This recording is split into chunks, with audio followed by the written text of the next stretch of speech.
नमस्कार मंडळी, आज आपण करणार आहोत गणपती बाप्पांसाठी लाडू। इथे मी घेतलं आहे डाळव्याचं पीठ। इथे 4 वाट्या डाळव्याचं पीठ, 3 वाटी पिठी साखर, 1 वाटी तूप घेतलं आहे, किशमिश घेतले आहेत, इथे काही पिस्त्याचे काप करून घेतले आहे आणि वेलचीची पूड। असं हे एकत्र आपण आता करणार आहोत। इथे मी परात घेतली आहे, परातीमध्ये आपण घेणार आहोत आता सगळं।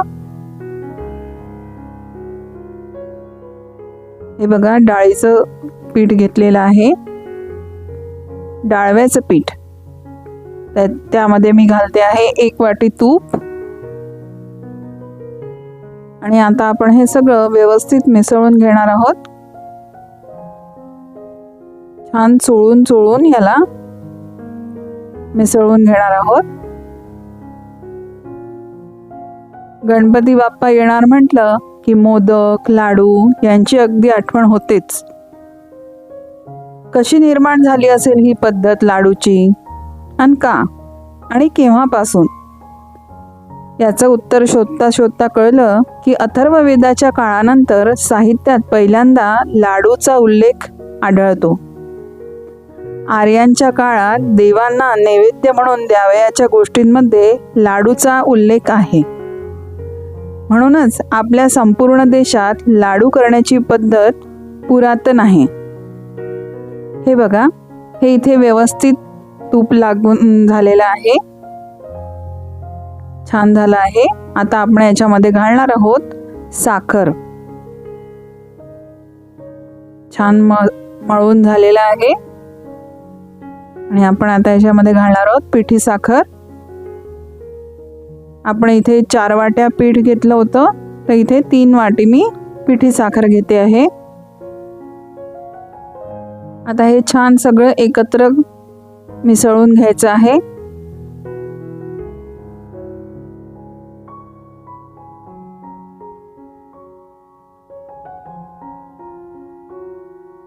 हे बघा, हे व्यवस्थित इथे छान मिसळून घेतलेलं आहे।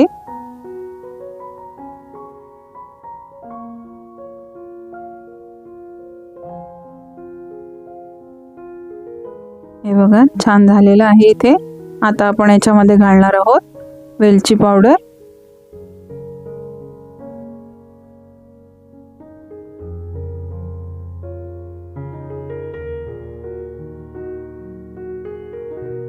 हे बघा, वेलची पावडर घालून घेऊया आणि पुन्हा एकदा व्यवस्थित मिसळून घ्यायचं आहे, म्हणजे वेलचीचा छान सगळीकडे स्वाद लागेल आहे। लाडू असा हा पदार्थ आहे की लहानांपासून मोठ्यांपर्यंत अगदी सगळ्यांना आवडतो। आता याच्यामध्ये घालते आहे पिस्त्याचे काप।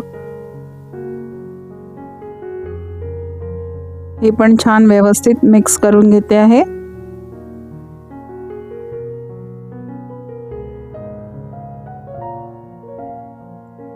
आता आपण याचे लाडू बांधून घेणार आहोत।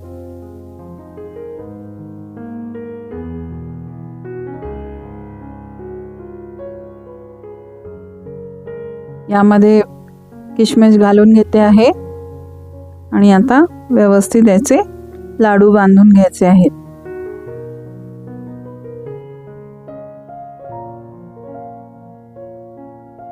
मी लाडूला हा असा आकार देते पेढ्यासारखा।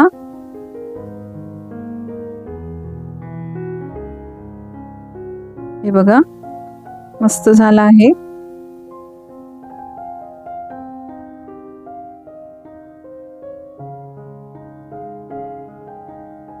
बाप्पांसाठी हा नैवेद्यासाठी लाडू एकदम मस्त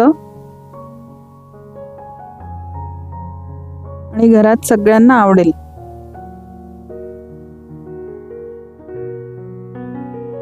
अशा तऱ्हेने आपण सगळे लाडू वळवून घेणार आहोत। हे बघा, हे झाले लाडू तयार। आता आपण करणार आहोत खोबऱ्याचे लाडू। इथे मी घेते आहे 1.5 कप साय घेतली आहे आणि आता आपण याला उकळून घेणार आहोत। हे लाडू अगदी 5 ते 10 मिनिटातच तयार होतात आणि याला सतत ढवळत राहायचं आहे। हे बघा, याला 2 मिनिटातच छान उकळी आलेली आहे। याला आपण आता आटवून घेणार आहोत। याला छान असं घट्ट असं आटवून घेणार आहोत। हे बघा, हे आटून आलेलं आहे। आता आपण इथे साखर घालणार आहोत। तर इथे आपण 1.5 वाटी साय घेतली होती, तर इथे 1/3 कप मी इथे साखर घेते आहे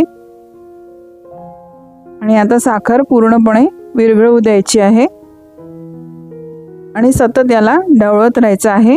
गॅस मी इथे कमी केलेला आहे। हे बघा, साखर पूर्ण विरघळलेली आहे आणि आता मी गॅस बंद केलेला आहे। आता ह्याच्यामध्ये घालते आहे डेसिकेटेड कोकोनट। आता ह्याच्यामध्ये घालून घेऊया। ह्याला असं प्रमाण नाही आहे। आपण इथे याच्यामध्ये जितकं बसेल तितकं डेसिकेटेड कोकोनट घालतो आहे।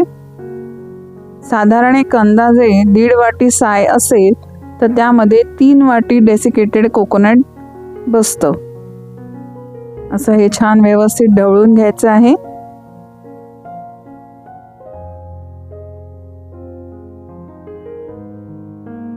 अजून थोडी आपण घालूया डेसिकेटेड कोकोनट। बघा, तुम्ही माझ्या चॅनलवर नवीन असाल तर माझ्या चॅनलला लाईक करा, सबस्क्राईब करा आणि माझे व्हिडिओ कसे वाटतात ते मला नक्की कमेंट करून सांगा। आता हे झालं आहे। आता आपण याला परातीमध्ये काढून घेणार आहोत।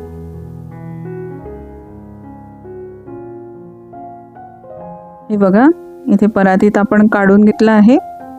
ते कोमट झालेलं आहे। आता आपण याचे लाडू वळून घेणार आहोत।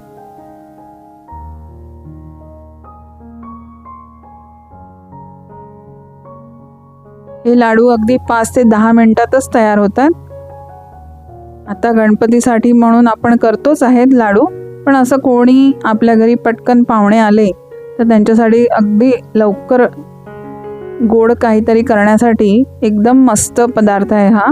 पटकन होतात हे लाडू। हे बघा, इथे मी आता डेसिकेटेड कोकोनटमध्ये असं छान घोळून घेते आहे। हे बघा, मस्त झालाय लाडू। असंच आपण आता सगळे लाडू वळवून घेणार आहोत। बघा, मी याच्यावर ठेवलं आहे डाळिंबाचे दाणे। पुढच्या व्हिडिओमध्ये भेटूया। तोपर्यंत बाय बाय।